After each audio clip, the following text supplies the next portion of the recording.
To set the context for this event, I'm sure all of us really know it very well. India is going digital at hyperspeed probably. It has the highest number of Facebook users in Asia, as well as a massive boom in smartphone penetration, allowing more Indians to be online and social than ever before. The coming of age of various digital platforms places a disproportionate amount of power in the hands of the consumer. And brands definitely need to take notice. And taking notice will not mean simply shifting advertising budgets to say, social media or other digital platforms, but actually tailoring entire communication to to be woven around the everyday digital journeys of their prospects and consumers. From where we see brands currently standing, most of the brands really need to take some kind of a transformational leap. So while brands figure out how to make their transformation, the apt thing to do would be to listen to those that have already made the leap or are at least well on their way. And that is a basic premise of this entire digital transformation series of events, which has been hosted by Social Wavelength along with the Salesforce Marketing Cloud. We will today understand two brands that have recognized the imperative of going digital and how they are actually charting that extremely interesting journey. Our first keynote speaker for the evening is Mr. Navneet Narayan, who is the Chief Service Delivery Officer at Idea Cellular. Let me just introduce Navneet to the entire audience. He is the Chief Service Delivery Officer at Idea Cellular and is a member of the Executive Committee. As a key business leader, he has helped the organization grow from a customer base of 24 million in March 2008 to 149 million in December 2014. He has led the transformation of customer service over the last 6 years, with his team expanding the service footprint with 6,092 service centers across 4,892 towns. Restructured and outsourced the contact center by creating regional hubs with over 14,000 call center agents handling close to 1.5 million calls from customers on a daily basis. He has led the mobile number portability initiative at Idea, resulting in Idea emerging as the market leader in India with a net port in count of 12.3 million as of Jan 2015. Navneet joined Idea from Nokia Siemens Networks, where he was the director and head of the Global Network Solutions Center as part of the Global Managed Services team, providing remote network management solutions to various global telecom operators. This was a new initiative of Nokia and NSN, and Navneet was responsible for setting this up. He started his career in Tata Steel, where over 12 years he worked in various roles, including operations, TQM, strategic planning, executive assistant to the MD, and participated in and led some key strategic task forces. He was heading one of the largest manufacturing units when he left to join a global HR consulting firm, Mercer Consulting, based in Mumbai.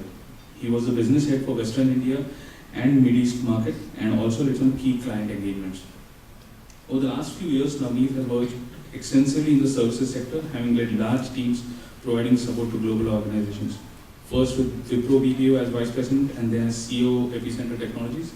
Navneet gained a reputation in the BPO ITES industry for building and leading high-quality back office and customer service teams.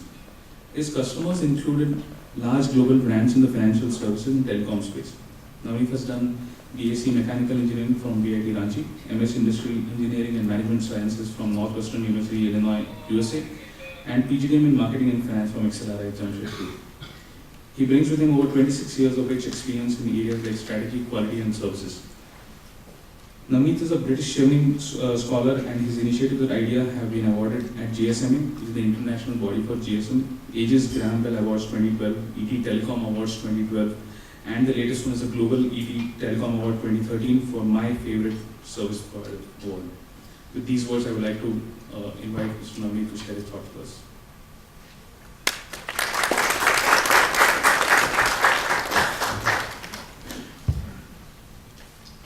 Good evening. When you listen to your introduction, at times it feels like an obituary. It's just so long, and no one knew I did so much anyway. So good evening, guys. Good to be here in this evening, and I'm going to share some thoughts of mine in terms of where the digital space is going. If I can have that, I'm from an industry which is anyway digital. It's not a transformation for us. I think we are part of the digital story as an industry, and we create the platform for industries to go digital. So I'm going to talk little bit about what's happening in the market in India itself and telecom, and some experiences, some stories. While I have some slides, I prefer having a discussion. So if there are questions, I'll rather take that and show you some slides that I have here. But let's start with, let's really start with where we are going. That works. Okay. Let's look at our own population. I mean, we are a large country with 1 billion plus and growing pretty fast. We have 250 million people who are using internet. And I think that's a very important number to look at. So we have 240 odd million consumers or of the population who are actually using internet via a different channel, different medium, but they're actually using the net. So they are digital. We have 100 odd million consumers who are using the social network, social networking. They are very active on that. And we heard about Facebook, how we are the largest nation. And I think this is what I'll talk about, the mobile industry and what it is doing. So we have close to 900 million active users as we speak. And we are seeing the penetration growing day by day. And of that, there are 180 odd million consumers who use the net. So the penetration level is still very low on the mobility of data. But today, mobility provides, the handset provides the single biggest access to the net. Earlier it used to be laptop, desktop, which has overtaken a long time back. And today, mobile device is really the platform for people to go digital. And that's where we as industry have to look at how do we be present there, how do we engage with potential customers, how do we engage with customers, and how we really improve the service that we provide, whether it's communication or it's both way, to and fro communication. And I think that's the real story. So and I think one I'd like you to focus is on this graph here. In 4 years, we're looking at the Indian population using the net growing 3 times. So 120 million that it was in 2011, we are today right now around 250, and we expect to add another 100 million plus consumers who will be using the digital space by the end of the year. And that's the kind of growth we are looking at. So we will be the second largest market in the world whose population is using the net. And I think at the rate we are growing, we may soon be touching, getting close to China. So I think that's the opportunity that we have to look at. Some more data to just throw it at you. The number of WhatsApp users, we are one of the largest. We have grown from around 20 million that it was a year back to 70 odd million consumers who are using WhatsApp. I'm sure all of us here have WhatsApp. Rarely you find people who don't use WhatsApp, which is bad for our industry, by the way. It's not good for us. You know why? We prefer the money that you give us when you send SMS. And WhatsApp takes away our revenue. But we have to live with it. And there's a lot of debate, and we can discuss a lot on the net neutrality, which Obama has been talking about, and some of us have been opposing.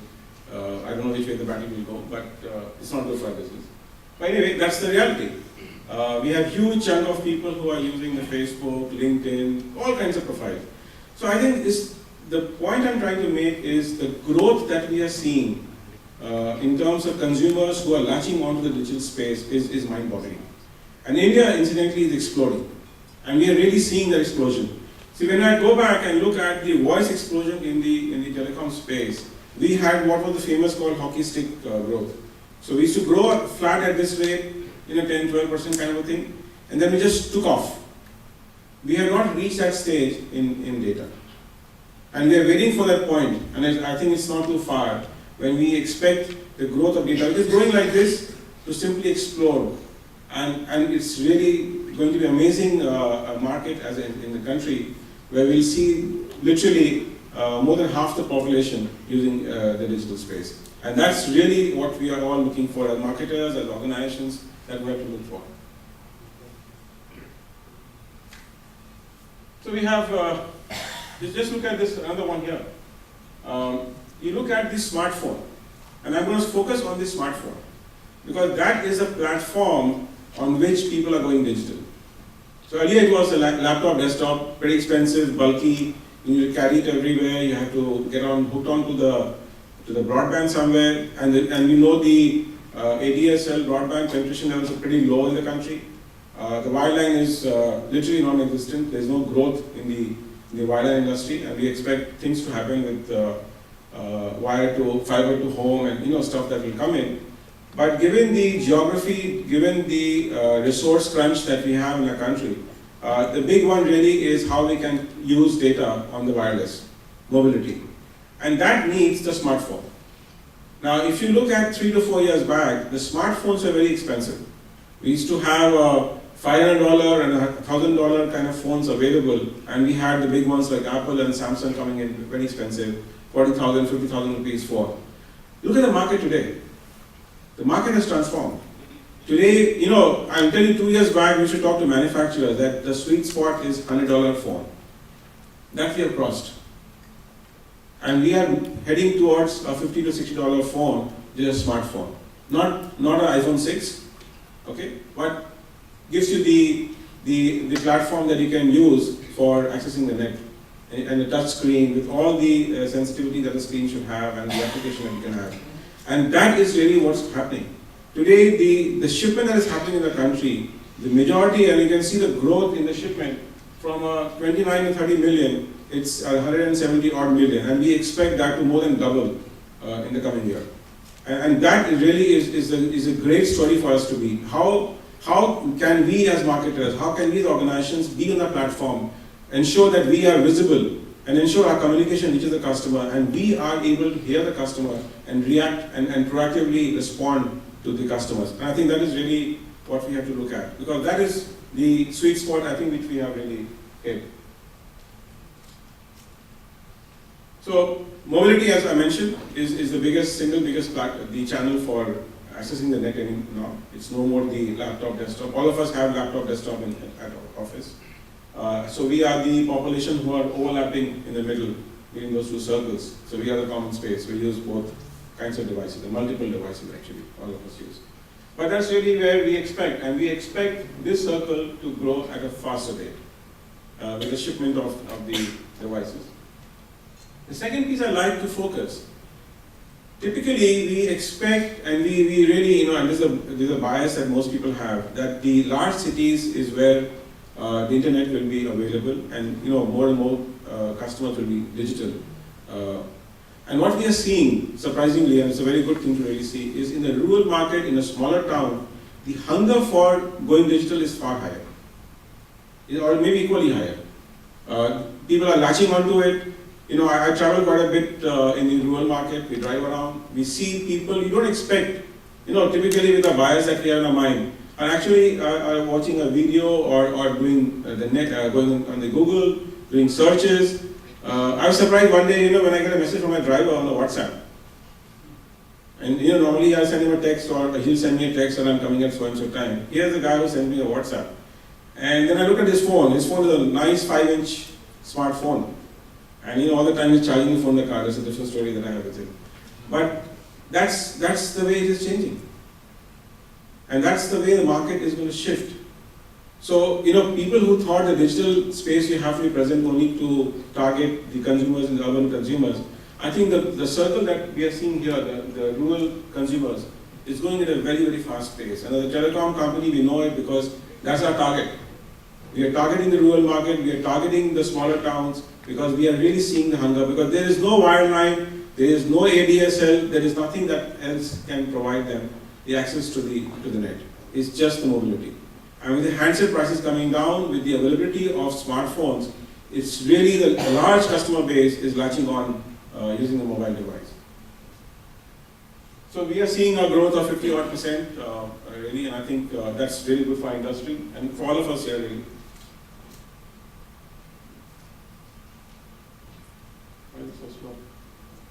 So that was on the market. Now, what about the consumer? How is the consumer changing? All of us, and I think we are from era where we are used to paper, we got used to television, and now we are getting onto the net. What do you use it for? You use it for surfing, use it for searching, right? That's typically what we do, and we do sharing, lots of sharing. WhatsApp is an example of sharing. Huge amount of data gets you consumed, from my industry perspective, in sharing of information, sharing of pictures. And primarily when you look at the consumers, that's what they're doing. Consumers are searching for information.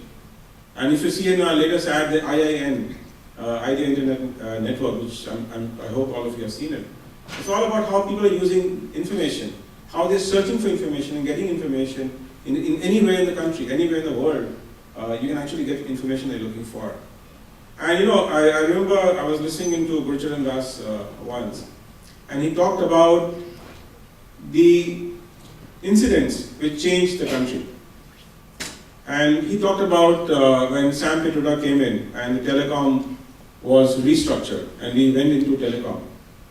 He talked about the DTH, the direct-to-home transmission of television. Now, those of you who have seen Doordarshan in the early 80s, I don't know how many have seen the black and white television. Anybody here has seen the black and white television? Okay, so we are literally in the same age group, I guess. Normally, when I speak to our youngsters, and we have a lot of youngsters in our organization, they look at you, what are you talking about? That changed the country. Because what was not known to people in the rural market, they could see it on the television. So they did not know how New York looked like, but they could see in the box. What is the result of that? One of the results is, if you look at the Indian cricket team, how many of them are from Bombay and Delhi? Earlier, if you go back to 70s and 80s, most of the cricketers in the 15 guys used to get selected to represent the country. They used to be Delhi, Bombay. There used to be a lobby, Delhi lobby, Bombay lobby, and then we had a Chennai and Bangalore lobby coming in. Calcutta was never there. But that's the kind of way it was. Today we have cricketers who are coming in from Ranchi, Dhoni is from Ranchi, somebody from Kanpur, somebody is from another small town. And how did they learn? Did they all go to the best coaching camps? Not necessarily. A lot of them learned watching television. Today, watching television, they get the best of cricketers in the world and they can analyze and dissect every shot. That's what television did. And I think same thing is with mobility and internet. With internet coming and mobility, we are going to see, and we are seeing that, how the world, the information that we have in the world is getting closer to everybody. You don't have to be in Bombay to go to a big library. You don't have to be in Bombay with access to a big computer. You can be anywhere and you have access to the same information.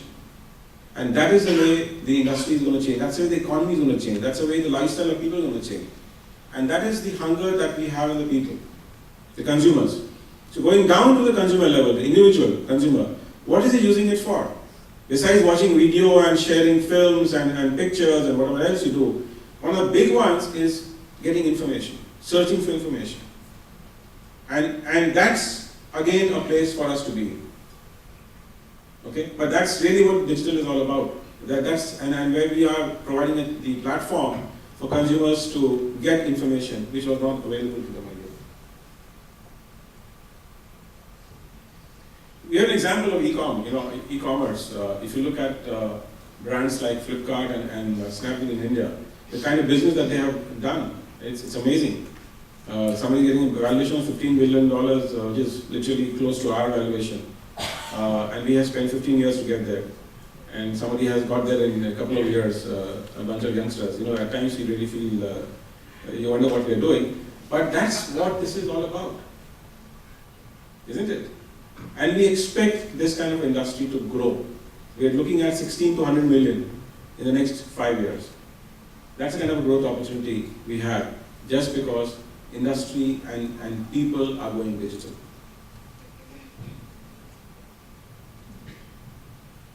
So we have seen this, how we have moved from paper to computers, and how we are now moving to the handset.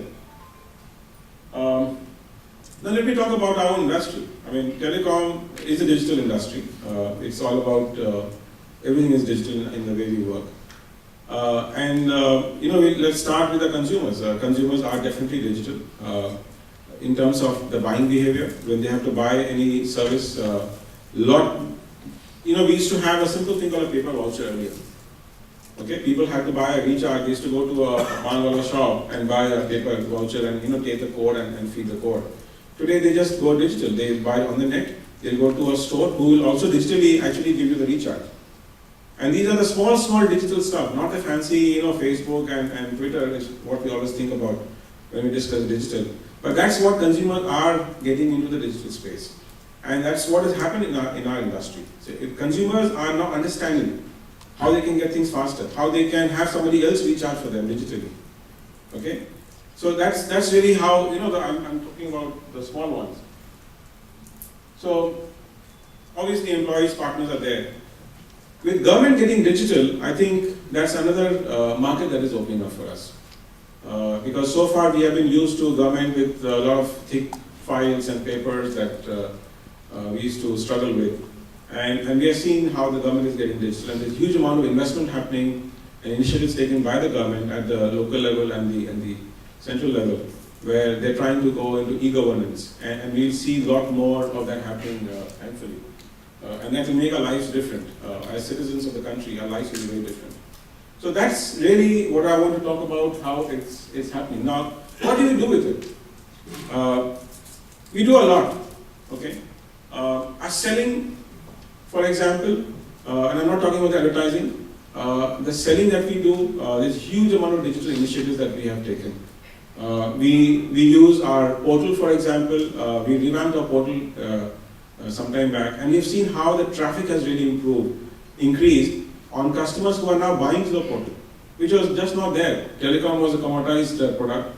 People are used to going to a small store and buying a SIM card. Now today we find a lot of consumers are actually coming to net and saying, can I get this delivered to me, or can I just pick it up from a store? And we are seeing that trend taking up. How people are really picking up their purchases through the net. Presence, obviously we are present across every digital channel that you can imagine. And the number of hits that we get is only increasing. We have seen the power of the social media, both positive and negative. Whether on the Facebook or Twitter, we have seen how consumers are moving more and more of they're talking more about the brand, and how much, if a negative conversation is happening about the brand, how much damage it can do. And I think that's very important for us. I mean, 3 years back, we never really bothered about it. It was a very small volume. If we were reactive, we used to react after 24 hours, 48 hours, a few days is fine. Now we realize that in the digital space, in the social media space, if a consumer is talking about you, you need to respond very fast. Because he's used to it. He's using a digital media, right? He expects instant response. And I'll give you an example, which was a very pleasant example. I'll not talk about the not so pleasant ones. Is a consumer is working for one of the large IT companies, and he actually got my number from somewhere, I don't know how, and he sent me a message on a holiday. And I sent that message to my circle team in Bangalore, and within half an hour somebody had got in touch with him and solved the problem. And this guy, he came up with a wow. He really said, this is wow. Because I didn't expect somebody to actually respond this fast on a holiday. Now, this is how we are using the digital space. And I think it's combining the digital space is how are we trying to create an organization which understands the power of digital. Because it's not just that, you be in the digital space and everything will happen.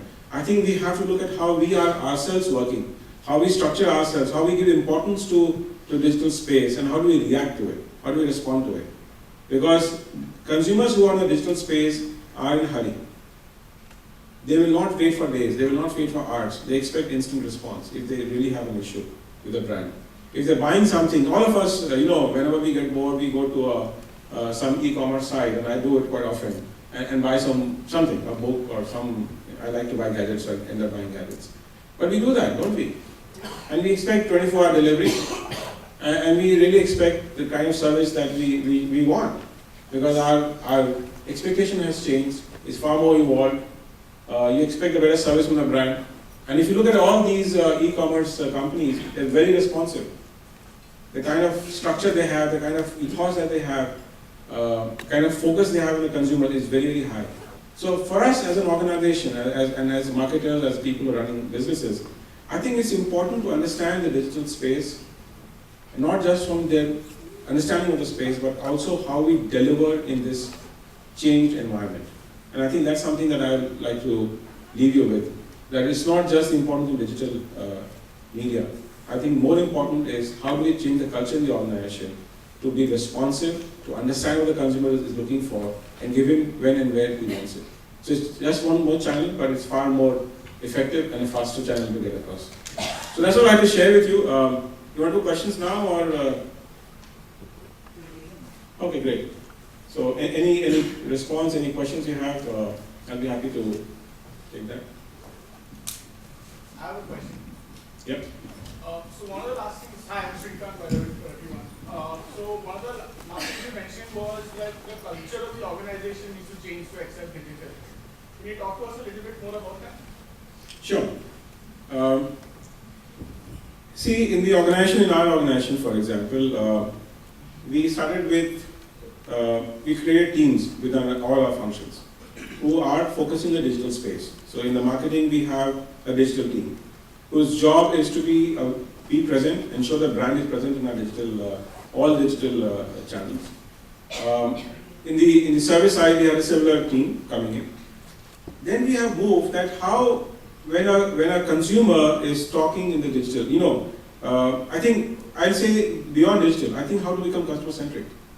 Because the customer has a channel today which is far more effective. Earlier, if the customer had to be reached, you will go advertising, you will do billboards, you will do ATL, BTL, you will send bill inserts to communicate to a customer. Customer has to write to you, it took time. But today, the customer is sending you digitally, could be an email, could be on the web, could be on the Twitter or whatever. So the expectation has changed. So we have now reorganized the entire business to say that if today any consumer is talking or wants to know something, you have to respond very fast. So I think it's just being sensitive to the customer, a lot more sensitive. So it's putting a lot more pressure on the organization because you need to respond much faster than you are used to responding. Same people, but we have to change the entire processes to deliver that. So for example, if a customer is complaining, I'll take one more minute. If a customer is complaining, we have turnaround time, let's say, of 12 hours. Because it means in 12 hours, there will be a bunch of people who have to do certain activities to close loop and get back to the customer. I am today saying, can it be 1 hour? Can it be half an hour? Now to do that, you have to change a lot of stuff. Your IT has to go through a major change because our industry cannot be without IT. So there has to go through a huge amount of investment and change before you can deliver what you're promising. I think that is really the kind of change that you have to bring. Yeah. So I think, in my opinion, there are two set of companies. One is traditional companies, and another one, like you rightly put, e-commerce companies. So, do you think the traditional company, will able to be ever, kind of keep up to the speed of e-commerce companies? Where would you put an automobile company? Traditional. Now let me talk about automobiles. If you go to buy a General Motors car, not in India as it will happen here, and a lot of cars, for example, I think Thar, Mahindra has started with the Thar, which I have been trying to convince my wife to actually buy one more, but she's not getting it. But in the Thar, you can go and design your car. There are companies, so it's using the digital space. It's giving a power of choice to the consumer using a digital channel. In a very traditional industry, right? So the point I'm trying to make is in any industry, I think the need for us to be present in the digital space and how we use the digital channel is really to be thought through. I don't think 20 years back would have thought that you can design your own car and get it produced and sent to you. But they use the channel to do that. Can a company making aluminum sheets do the same thing? Why not? Can they create a business where they can design a shed for you and send it to you based on what you need? So I think it's how we look at that channel, how do we leverage it? And I'm telling you, forget advertising, forget anything else. This is clear business. You can grow your business using that space. And going back to a car, today if you have a problem with a car, you go and tweet. Kind of damage you can do if you have a bad experience. Everybody is there present. And they know that you have to respond. So I think it's, for whichever industry you come from, and I come from, I started my career in steel, very commoditized, very conventional industry. I think it's as applicable to them as to the e-commerce or a banking industry. And the banking industry has adopted very well, and it's still, we are getting into a payment bank kind of stuff. That's really adopting technology and the digital channel to reach out to consumers. I don't know, this question is more globally in nature. So my personal opinion is saying that if from e-commerce, if you remove discount and free delivery, maybe the bubble will burst. Well, I will let them answer that part. But I think it's good for consumers. But look at it differently. I think see how products which were not available is available to you in your pocket. I mean, if you're getting bored here, I'm sure somebody can be surfing and buying some product here. But that's really what it does. And the commercial model, if you look at Amazon, for example, when they started Amazon, since we talked about it, they were loss making. Today they're profitable. So they went through the cycle. But ultimately, everybody wants to make money. Nobody is only for valuation games. So I think the money is there. Yeah. Sorry. Good evening. Hemant here from Happy Hours India. So as telecom companies have realigned and brought in a sharper focus, moving from what used to be a customer acquisition story to a consumer retention. And I know most of the telcos today have specific large teams doing UNR. What I wanted to understand today, there are a lot many more number of telco users who are either buying digital goods in form of mobile value-added services, and there are a lot of people who are actually consuming internet through your bandwidth, through your pipes. Have you been able to integrate insights of these consumptions into your overall UNR strategy to get a much finer segmentation of the consumer so that you can make better recommendations on price plans, products, etc.? Sure. Without giving out a lot of confidential information, so let me touch upon it. We used to do what we call UNR. UNR is User Revenue Enhancement kind of a program. We looked at, initially when we were focusing on voice before data became so important to us, and which is last few years. We looked at different segment of customers, the kind of usage that they have. For example, to give a simple example, if you find a customer who is making a call to Sri Lanka every Saturday, can I push a pack to him on a Saturday morning to make make longer calls to Sri Lanka? It's a simple way of doing these kind of programs. With data coming in, and data actually, if you look at it, you can get a lot more information about the consumer when you look at his consumption of data. And with that information, we are able to create packages for consumers. So for example, if I find a consumer is most of the time spending time on WhatsApp, now why should I give him a full internet pack? Why not push just a WhatsApp pack to him? If a consumer is using just A or 2 sites, only surfing, can I give him something only tailor-made to that consumer? And that's something they started doing. But a lot more to need to be done. I think, and we are investing huge amount of money to build in IT systems through which we are able to set up probes, get more information, more micro information. Today our segmentation is still, earlier it used to be just a consumer, which is the entire country, brought it down to this size segment. Our ultimate goal is to go down to an individual and create plans for the individual so that he has the power to decide what he wants. But we are not there as yet, but definitely we will get there. So it's happening for data, but I think there's a lot more work to be done there. But it's really more challenging. I think data has got a lot more challenges than only voice and text used to be. It's more fun as well. Sorry, yeah. My name is Dr. Nitin Parak.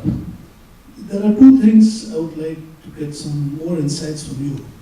One is the level of the service-oriented growth that takes place in an organization like yours. Because if you look at Europe or America, they have quite many years through which the service part has matured. When you are looking at the customer, how is it that you make your force orient towards being sensitive to a customer? And how is your ear to the ground? Because if you look at the back end, even if you ask a call center operator, who is your immediate supervisor, they are not willing to give their names or they are not able to address that. So how is this transition being done at your organization? Sure. I used to also say the same thing, that if you have to look at customer sensitivity, customer experience, you should look at Europe and the US. But after having experienced there, I'd say US definitely yes, Europe, I will not really put in the same league. I think Indian telecom industry, and not just my own company, is far ahead from a customer experience and orientation than most European companies. And I'm really telling you, knowing well that that's the way we really think about it. And I'll give you an example. I was in UK when my kids studied there, and I had a problem with my network. So I called obviously my office here because it is a partner network. And you know what the response was? And this is my CMO writing to the CEO of that company, one of the large operators there. The response was, we respond to customers Monday to Friday, 9 to 5. Believe me, if I do it here, you'll kill me. Right? We expect 24/7, 7 days a week, it will be responded. But that is the service orientation. But that is more because the labor cost is very high, and you know they still think they have the Sunday, they switch up the phone and do hiking and whatever they do. But that's the culture. But I think in the organization, I spent now a few years doing this, we had to do a lot to change the culture. When I joined the organization, I used to say, we used to have 12 circle operation, 11 circle operation. I used to call 12 companies were in the organization because we came together through merger and acquisition. So there was the Escotel, there was Tata Cellular, there was Spice, there were Birla, AT&T, blah, blah, blah. So a lot of companies came together. So every company had different ethos, different strategy on experience, customer experience, and different IT systems. What we have gone about doing is we actually transform the entire IT infrastructure. Because it's not just by going and talking to the front line, because the front line is dependent on the IT infrastructure that we provide, on the process that we provide. And our vision was one idea, one service across the country. Okay? And we spent huge amount of money. Today we have globally largest single instance CBL implementation of the CRM, where my consumer in Agartala or Cochin can travel anywhere in the country and can get the service, which is not so common in the industry, incidentally. And that's what we did. We invested money in these systems. We invested huge amount of time, effort, and money to create processes. And then we went to our people that we have done this. Now let's reorient our thought process. You are there to help the consumer. And when you talk about call centers, for example, we have totally outsourced a call center, and I meet, whenever I go for my reviews, I say they work for two brands. While their paycheck may come from the partner whom we are paying the money, they actually represent idea to the consumer. And every instance that they talk, every day they'll talk to 100 odd customers, they make or break my brand. So a brand is not just through some advertisement, Abhishek Bachchan and XYZ. I think it's that single instance when a consumer is talking to my call center, or going to my store, or going to my sales guy, or going to my distributor and talking to him. That moment is very important. And I think the effort has been to get everybody in our front line, and we have close to 30,000 people, let's say, who are providing service. We have another 30,000 plus distributors. How they understand the need of the customer. So huge amount of training has gone in, but I think along with training, we have done huge amount of investment in the IT infrastructure and the system and processes. And that's how we could actually transform and build in that ethos. But I'm telling you, even after having done that, today we are running a customer-centric program just to get this kind of culture. Besides doing huge amount of research through research agencies, market research agencies that we employ, to understand every similar customer, we have implemented NPS, Net Promoter Score. One thing that we found very useful is all our executives, from the top to bottom, we go to the market and we meet customers. We go to call centers and listen to calls. We go to service center and just stand there and do it. And what I have now mandatory is, including me, we actually spend one day a quarter servicing the customer. So somebody will go and take a call, or I'll go and stand in the store, just like somebody else, and service the customer. The amount of learning that we get is huge. Because every day you just stand for, let's say, a couple of hours, you meet at least 20 customers, and you will know the problems that the customer is going through. Every escalation that we get, the MD gets or I get, we read the mail and we look at what went wrong. And I think that's the way we have to keep improving the experience. So I think it's a culture that you have to build. And today I was reading Amazon is trying to become the most customer-centric organization in the world. That is stated philosophy. So I think that's really the way to go in a competitive market. And all of us are in a very, very tough market. So that's very important. How much time do we have? Okay. So thank you very much, ladies and gentlemen. I think later on maybe we can catch up, but let's have the next speaker again.